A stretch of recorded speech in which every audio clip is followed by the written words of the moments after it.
सियासी सरगर्मी चरम पर है और बाहर तापमान तो आप देख ही रहे हैं, लेकिन बयानों का सिलसिला इसमें जबरदस्त चल रहा है जिसमें आपका भी कम योगदान नहीं है। आप भी गाहे बगाहे कुछ ना कुछ ऐसा कह ही देते हैं। कुछ दिन पहले आपने राहुल गांधी की तुलना माइक से कर दी, आपका बड़ा प्रेम है उनके लिए। सबसे पहले तो मैं भारत 24 का बहुत आपका हृदय से धन्यवाद देता हूं। डॉक्टर चंद्रा साहब का विशेष रूप से, मीडिया जगत के सीने मोस्ट एक हस्ती है इस देश में जी। आप सबने हमें याद किया, इसके लिए मैं बहुत आपका व्यक्तिगत रूप से भी बहुत धन्यवाद ज्ञापित करता हूं और प्रदेश की तरफ से भी, क्योंकि मीडिया जगत है जो कि चीज़ों को लोगों के सामने अच्छे तरीके से लाने का काम करता है और भारत 24 विशेष रूप से बहुत अच्छा कर रहा है, इसके लिए आपको बहुत बहुत धन्यवाद। जहाँ तक राहुल जी का सवाल है, मुझे लगता है कि इस सब के लिए शायद वो स्वयं जिम्मेदार हैं। वो हर रोज अपनी तरफ से कुछ ना कुछ ऐसा अच्छा करके देते हैं कि पूरा देश उनको याद करता रहता है। तो लोग भूलने की कोशिश भी करते हैं तो भी कुछ ना कुछ ऐसा वो जरूर करते हैं कि फिर गाहे बगाहे लोगों के स्मरण में वो निकल के आ जाते हैं कि कहीं ना कहीं उनको कोट करने की सार्वजनिक जीवन में लोगों को आवश्यकता पड़ती रहती है। मुझे लगता है कि उसके लिए शायद हमसे ज्यादा वो स्वयं जिम्मेदार है। लेकिन उनके द्वारा दिए गए मौकों को जो लपकने का अंदाज है वो बीजेपी का बहुत शानदार रहता है। ये मैं top to bottom, bottom to top की बात कर रही हूँ। नहीं, मुझे लगता है सार्वजनिक जीवन में बहुत सतर्कता के साथ, क्योंकि जब आप आइकॉन होते हैं या आप सार्वजनिक जीवन में लोग आपका अनुसरण करते हैं, ऐसे समय ऐसे व्यक्तियों को बहुत जिम्मेदारी से अपना जीवन जीने की और अपने विचारों को सामने रखने की आवश्यकता होती है। उसमें अगर आप थोड़ी सी भी चूक करोगे, स्वाभाविक रूप से चाहे अपोजिशन के लोग हों या अपोजिशन के लोग सार्वजनिक रूप से उस बात को बहुत इंगित करते हैं और आपके स्वयं के दल के लोग पर्दे के पीछे उन चीजों को लेकर गॉसिप्स में इसमें चिंता व्यक्त करते हैं कि भाई कमाल है, ये मानने को तैयार नहीं है और लगातार इस तरह की चीजें कर रहे हैं। ऐसे लगता है कि आपके सूत्र बहुत मजबूत हैं अंदर खाने के। नहीं, ऐसा कुछ नहीं है। सार्वजनिक जीवन में जब हम काम करते हैं तो चीजें आती हैं और आप लोग उसका बड़ा आधार होते हो। जी। आपने क्योंकि विपक्ष की बात की तो चुनौतियों के साथ ही शुरुआत करती हूँ, क्योंकि चुनाव चल रहे हैं। विपक्ष का एक साथ आना, महागठबंधन बनाना मोदी विरोध के लिए, बीजेपी को ऐसा था या एनडीए को ऐसा एक्सपेक्टेड था कि विपक्ष अग्रेसिव अंदाज में नजर आएगा? नहीं, मुझे नहीं लगता।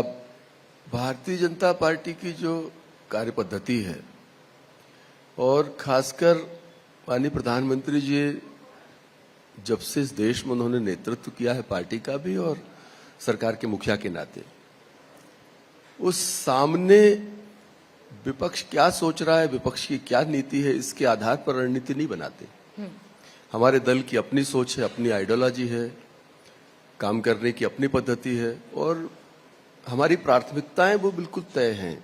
हम विपक्ष के कारण हमारी प्राथमिकताओं को इधर उधर नहीं करते। अगर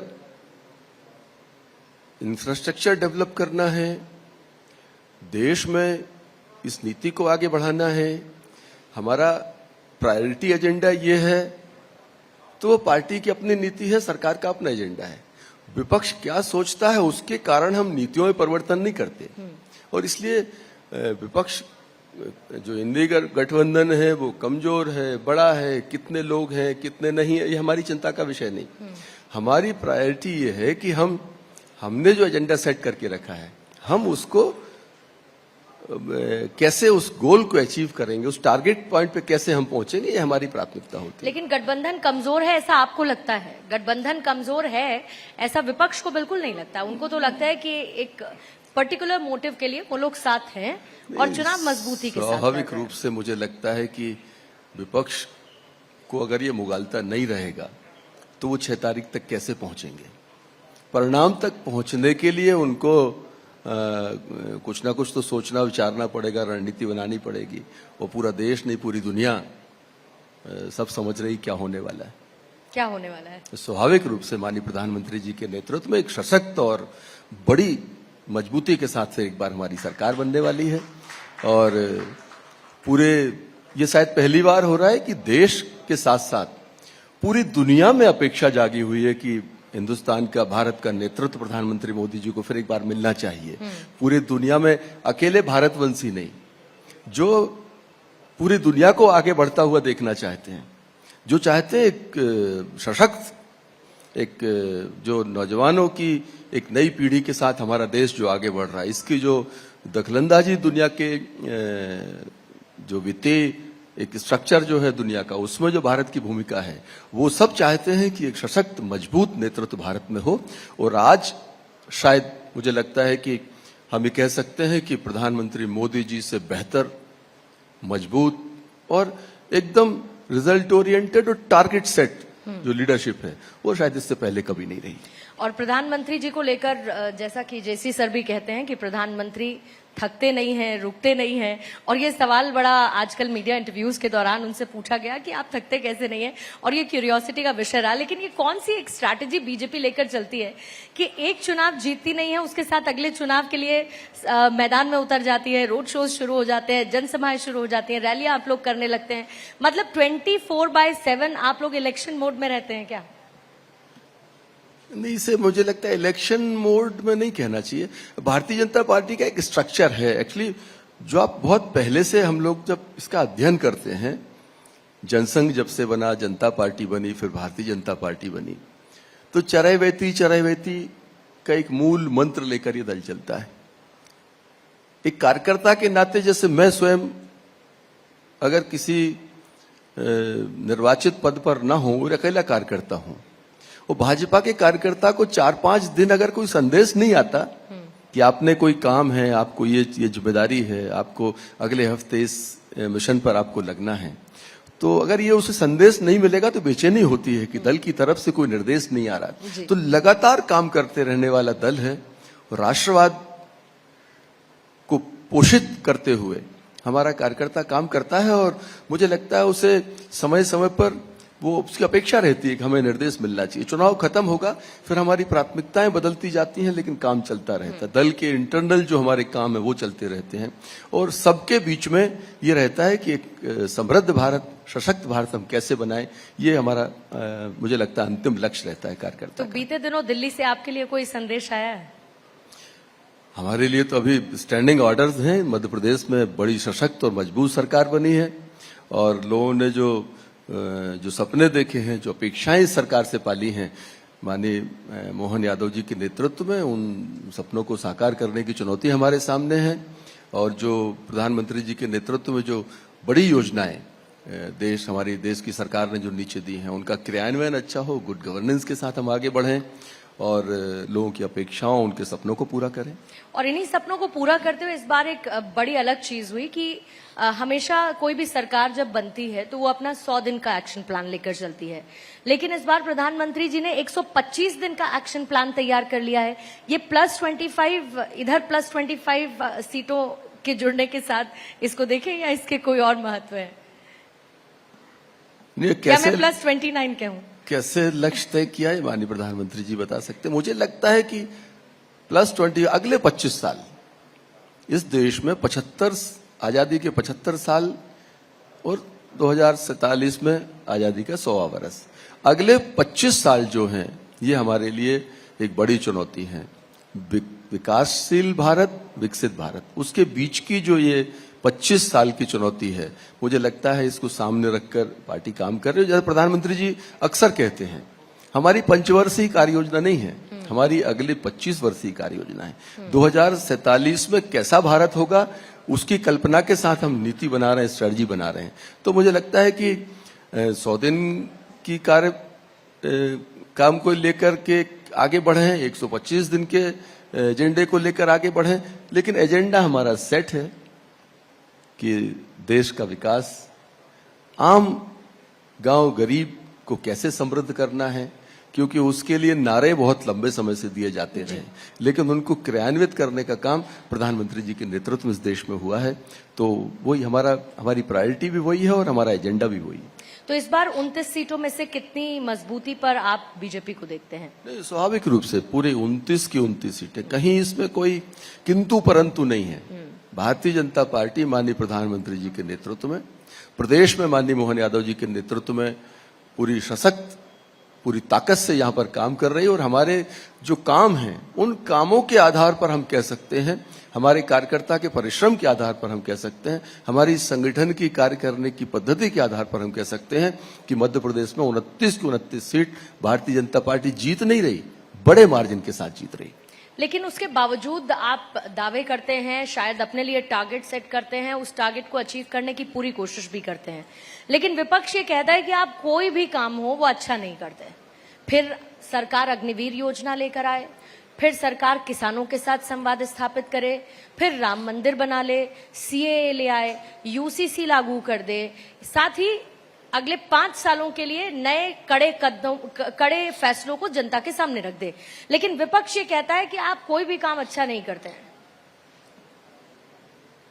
मुझे लगता है कि अब समय आ गया है कि आपको भी विपक्ष पर कम ध्यान देने की आवश्यकता है, क्योंकि अगर आप बहुत उनकी तरफ ध्यान दोगे, वो चाहते ही है कि देश का ध्यान भटकना चाहिए, और अगर मीडिया भी उसमें शामिल हो गया तो मुझे लगता है बड़ी दुखद स्थिति होगी इस हमारे डेमोक्रेटिक फेडरल स्ट्रक्चर में, कि अभी कम से कम मीडिया एक ऐसा है जो कि सजग रखने का काम करती है, वो विपक्ष के दबाव में नहीं आती और सरकार की मंशा के हिसाब से नहीं चलती। लेकिन प्रधानमंत्री जी तो कहते हैं कि मैं भी चाहता हूं कि विपक्ष मजबूत हो। स्वाभाविक रूप से विपक्ष मजबूत हो, लेकिन विपक्ष के कारण हमारी नीति में भटकाव आए, मुझे लगता है उचित नहीं है। इसलिए विपक्ष क्या कह रहा है, विपक्ष क्या सोच रहा है, हमारी प्राथमिकता ये है। वो तो अपनी राजनीति इस पर करेगा ना, आपके लिए गए फैसलों पर सवाल उठाते हुए एक नैरेटिव सेट करते हुए। राजनीति तो नैरेटिव का खेल है ना, तो विपक्ष तो ये करेगा। नहीं, विपक्ष स्वतंत्र है, उसे करना चाहिए। मैं तो बल्कि कहूंगा कि उसे जो काम वो बाहर फील्ड पे कर रही है उसको विधानसभा के अंदर और लोकसभा के अंदर करना चाहिए। मैं 15 बरस पार्लियामेंट के अंदर रहा, मुझे कभी लगा नहीं राहुल जी कभी किसी एक विषय के ऊपर पूरी तैयारी के साथ कभी नहीं आए। आप देखो, शुरुआत अगर किसानों के मुद्दों पर बोलना चालू करते हैं तो भटकते भटकते वो शुरू करते हैं किसान के मुद्दे से, जाकर साइकिल पे और उद्योगपति से घूमते हुए और तीसरी जगह जाके खत्म कर जीएसटी तक भी चले जाते हैं। इसलिए तो आपको फोकस्ड होना पड़ेगा। मजबूत विपक्ष लोकतंत्र में सबसे एक सुखद संकेत होता है, लेकिन मुझे लगता है कि वो उन्हें तय करना पड़ेगा कि कम से कम इस उम्र के इस पड़ाव पे उन्हें बहुत केंद्रित होकर विपक्ष की जिम्मेदारी निर्वहन करने के लिए अपने आप को तैयार करना पड़ेगा। आप मानते हैं कि नेशनल पर्सपेक्टिव में इस बार के चुनाव में भ्रष्टाचार एक मुद्दा है, खासतौर पर क्योंकि झारखंड में कार्रवाई हुई, फिर दिल्ली में कार्रवाई हुई, और प्रधानमंत्री अलग अलग मंचों से कहते हैं कि मैं भ्रष्टाचार को जड़ से खत्म कर दूंगा, जो बात उन्होंने 2014 में भी कही थी। कितना रेलेवेंट इसको आप समझते हैं? नहीं, मैं बिल्कुल माननीय प्रधानमंत्री जी की इस बात से सहमत हूं। 2009 से 14 का कार्यकाल आप देखें, उसमें पार्लियामेंट के अंदर लगातार किसी न किसी रूप में भ्रष्टाचार की चीजें आती थी। कभी कॉमनवेल्थ के नाम पे, कहीं किसी नाम पर, कहीं अनेक तरह के 2G स्पेक्ट्रम और इस तरह के घोटाले आए। और प्रधानमंत्री जी कहते हैं कि वो हमारी 2014 में भारतीय जनता पार्टी उनके नेतृत्व में सरकार बनी थी, तो उन्हीं सब कारणों से लोगों के मन में जो दुख था, जो क्रोध था, उसके परिणाम से वो सरकार बनी। इसलिए उन्होंने कहा कि हमारी सर्वोच्च प्राथमिकता है कि एक गुड गवर्नेंस के साथ में देश में भ्रष्टाचार मुक्त एक हम सरकार इस देश में दे पाएं। और आप देखो, 14 से लेकर आज तक भारत सरकार ने प्रधानमंत्री जी के नेतृत्व में एक पारदर्शी व्यवस्था दी है। आरोप विपक्ष लगा सकता है, लेकिन एक कॉन्क्रीट कभी कोई एक ऐसा मुद्दा इस देश में नहीं आया कि आर्थिक रूप से भ्रष्टाचार का कोई मुद्दा इस देश के सामने आया हो, या सरकार के किसी तंत्र ने इस तरह की गतिविधि करी हो। जहां पर भी अवसर मिले हैं, हमारी जो एजेंसीज हैं उनने लगातार हैमरिंग की है, उन चीजों को पकड़ने का काम किया है। और चाहे कितना ही बड़ा राजनेता हो, कितना ही बड़ा सोशल एक्टिविस्ट हो, कितना ही बड़ा अधिकारी हो, ब्यूरोक्रेट हो, उसको छोड़ने का काम नहीं किया इस देश में। वो कटघरे के अंदर, मतलब या तो सलाखों के अंदर है या फिर वो कहीं ना कहीं कोर्ट की चुनौती को सामना कर रहा है उसका। मोहन, कैबिनेट में आपने अहम जिम्मेदारी आप निभा रहे हैं और उसके लिए काम भी कर रहे हैं, लेकिन बीते कुछ दिनों पेपर लीक का एक मुद्दा मध्य प्रदेश में छाया रहा। ये सवाल उठा कि सरकार उसको लेकर क्या कदम उठाएगी, और न सिर्फ ये बल्कि उत्तर प्रदेश से लेके जगह जगह विपक्ष ने भी इस पेपर लीक के मुद्दे को उठाया, जो मोहन कैबिनेट के दौरान मध्य प्रदेश में भी हुआ है। नहीं, एक आंशिक कहीं पर इस तरह की चीज हुई थी, उसको हम लोगों ने विड्रॉ किया है और बड़ा 3-4 लेवल पर चेक एंड बैलेंस करने का हम लोगों ने एक प्रोसेस चालू की है। और शिक्षा विभाग में पेपर जाएगा, कहाँ रखा जाएगा, कब खुलेगा, सारी चीजें कैमरे के नीचे, वीडियोग्राफी, और उसको जो चेक करने का तंत्र है वो हम लोगों ने बड़ा पारदर्शी और बड़ा सख्त तंत्र विकसित किया है। और इसी कारण छोटी सी भी अगर कहीं गलती हुई है, कोई पेपर लीक जैसा कहीं कोई मामला आया है, तुरंत संज्ञान में लिया गया है, तुरंत कार्रवाई हुई है और सख्त से सख्त कार्रवाई करने के लिए हम लोग हमेशा तैयार रहते हैं। अब आपके डिपार्टमेंट से जुड़े हुए मैं जरूर कुछ सवाल करना चाहूंगी। सीएम राइज स्कूल से लेके तमाम तरीके की व्यवस्थाएं, हॉस्टल्स में बदलाव, एजुकेशन सिस्टम को कैसे बेहतर प्रदेश की सरकार करने की तैयारी कर रही है या कर चुकी है कुछ स्टेप्स लेते हुए? मुझे लगता है शिक्षा का एक ऐसा क्षेत्र है जिसमें लगातार सरकारों ने काम किया और ये आगे आने वाले वर्षों में उस युग की जनरेशन के हिसाब से उसमें परिवर्तन और बेहतर करने की संभावनाएं भी हमेशा बनी रहेंगी। आज की तारीख में हमारी जो नई शिक्षा नीति है, न्यू एजुकेशन पॉलिसी है, जो माननीय प्रधानमंत्री जी के एक सपनों की पॉलिसी हम कह सकते हैं उसे, उसको मध्य प्रदेश भी उसको इम्प्लीमेंट कर रहा है, उसको नीचे उतारने का काम कर रहा है। सीएम राइज एक बड़ा अच्छा कॉन्सेप्ट है और ये कहें कि ये हमारा ड्रीम प्रोजेक्ट है। मध्य प्रदेश में अगर शिक्षा को बेहतर तरीके से आम आदमी के बच्चे के लिए अगर हमको लेके जाना है तो सीएम राइज को हर हाल में सफल होना चाहिए। ये हमारे लिए चुनौती भी है और हम लोग इस पर काम भी कर रहे हैं। लगभग 550-551 सीएम राइज जुलाई में हम लोग 250 के आसपास पहले से हैं और लगभग 250-60 हम लोग और चालू करने वाले हैं। तो ये सीएम राइज के माध्यम से नई शिक्षा नीति के हिसाब से पहले क्या होता था, सरकारी स्कूल में 6 साल का बच्चा एडमिट होता था, पढ़ाई का तंत्र चालू हो जाता था। अब हमने जो प्राइवेट स्कूल्स हैं, पब्लिक स्कूल्स हैं, उनके तरह से नर्सरी का कॉन्सेप्ट, KG1, KG2 और एक डिजिटल एजुकेशन का जो एक तंत्र आज के समय में जो बच्चों को हितकर भी है, उसको हम लोग अडॉप्ट कर रहे हैं। व्हाइट बोर्ड होगा, डिजिटल बोर्ड होगा, लाइव जो हम उनको पढ़ाई दे सकते हैं वो लाइव तरीके से पढ़ाई देंगे। उनके डेस्क बेंच के ऊपर मॉनिटर होगा। बहुत एक अच्छा कहना चाहिए कि अच्छे वातावरण का एक बड़ा कैंपस होगा।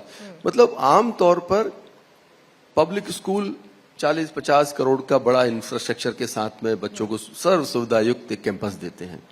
आप आश्चर्य करोगे कि हम लोग जो 2000 बच्चों का जो कॉन्सेप्ट है छोटा सीएम राइज का, 40-42 करोड़ रुपए उसके ऊपर खर्च करते हैं और हम 70-80-90 करोड़ तक के बड़े कैंपस हम लोग बना भी रहे हैं और आगे आने वाले समय में हम लोगों ने तैयारी की है। तो सीएम राइज डिजिटल वर्ल्ड में आज के समय जो हाईटेक एजुकेशन, रिजल्ट ओरिएंटेड और जॉब ओरिएंटेड, बच्चा पढ़ने के बाद में निकलेगा, अगर उसे नौकरी करने नहीं जाना, अपने पैरों पर खड़ा होना है, तो इस तरह की स्किल के साथ में बच्चा तैयार हो, उन सब चीजों को सामने रखकर और इसके सहयोग के लिए हम लोग उनके मोटिवेशन के लिए, उनकी स्किल डेवलपमेंट के लिए, उनकी स्पोर्ट्स की जो स्किल है उसको विकसित करने के लिए अलग से फीडिंग करा रहे हैं, एक्सपर्ट्स को भेजने का काम कर रहे हैं और इसको और स्ट्रेंथन करेंगे। और मुझे लगता है कि जो माननीय मुख्यमंत्री जी के नेतृत्व में हम लोगों ने नीति बनाई है, अगर हम उस पर सफल होते हैं, जिसकी 100% हम लोग टारगेट बनाकर चल रहे हैं, अगले 5 साल में एक बेहतर शिक्षा का तंत्र मध्य प्रदेश में विकसित करने जा रहे हैं, जिसमें सरकार के स्कूलों में सीएम राइज में जो पब्लिक स्कूल के बच्चे हैं उनको निकाल कर लोग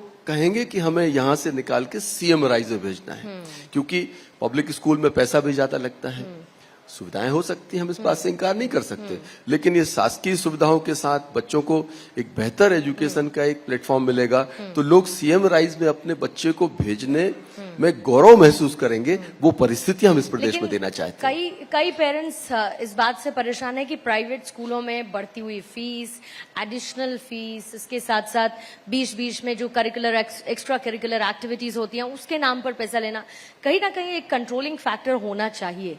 इसको लेकर भी आप लोग कुछ तय कर रहे हैं आने वाले समय में? नहीं, इसमें इसका पूरा अधिनियम है, इसके कानून है। भारत सरकार ने हमारी जो शिक्षा विभाग एचआरडी जो मिनिस्ट्री हमारी होती थी उसके द्वारा भी नियम और कायदे बने हुए हैं, प्रदेश के स्तर पर भी बने हैं और लगातार हम मॉनिटर भी करते हैं, उन पे हम कार्रवाई भी करते हैं कि एक प्राइवेट स्कूल इस लेवल से ऊपर फीस नहीं बढ़ा सकता। अगर उससे ज्यादा बढ़ाएगा तो उस पर कार्रवाई करते हैं। हमने अनेक स्कूलों पर इस साल भी कार्रवाई की है, लेकिन यहाँ मुझे लगता है कि इसको 2-3 कैटेगरी में बांटना पड़ेगा। एक वो प्राइवेट स्कूल्स हैं जो गांव में मोहल्लों में चल रहे हैं, जिनकी फीस 600, 800, 1000 रुपए महीने की होती है। उस तरह के स्कूल्स के प्रति हमारी विचारधारा अलग तरह से सेट करनी पड़ेगी हमको। और दूसरे वो पब्लिक स्कूल जो 1.5 लाख, 2 लाख, 2.5 लाख, 3 लाख रुपए फीस लेते हैं पर एनम, उनको एक अलग तरह से उनके लिए माइंडसेट बनाना पड़ेगा। उनकी सुविधाएं अलग तरह की होती हैं, उनके संसाधन अलग तरह के विकसित होते हैं, छोटे प्राइवेट स्कूल में अलग तरह के होते हैं। हम लोग इस पे काम कर रहे हैं और आपने इस बार देखा होगा कि हम लोगों ने पूरे प्रदेश में, मुख्यमंत्री जी की मंशा थी कि इसको एक अच्छा मॉनिटरिंग सिस्टम डेवलप किया जाए। तो सारे कलेक्टर्स को हम लोगों ने कहा है कि अगर आपको लगता है कि आपके जिले में स्कूल्स के अंदर यूनिफॉर्म को लेकर, सिलेबस को लेकर, फीस को लेकर कहीं कोई विसंगति अगर आपको लगती है तो हमने कलेक्टर्स को उनके डिस्कशन उसके ऊपर छोड़ा हुआ है कि आप इसमें पूरा संज्ञान लेके और स्थानीय स्तर पर इसकी जांच भी कर सकते हो, कार्रवाई भी कर सकते हो, आवश्यकता पड़े तो हमारा भी उपयोग कर सकते हो। तो कई जिलों में हमने बुक फेयर लगाए हैं, यूनिफॉर्म्स के लिए फेयर्स लगाए हैं, लोगों ने उनका लाभ भी लिया है। कहीं अनियमितताएं हुई है तो शायद मध्य प्रदेश में आज तक की सबसे ज्यादा कार्रवाइयां अगर कहीं हुई है इस दिशा में तो शायद इस बार हम लोगों ने की है। बहुत बहुत बधाई और all the very best sir, क्योंकि एक्शन वाली सरकार के तौर पर अगर आपको जाना जाए, जिस तरीके से आप आगे बढ़ रहे हैं तो आप निश्चित तौर पर बधाई के पात्र रहेंगे। बहुत बहुत शुक्रिया, आपका समय दिया आपने और भारत 24 के मंच पर आप शामिल हुए। एक बार जोरदार तालियां उदय प्रताप जी के लिए इस चर्चा का हिस्सा बनने के लिए।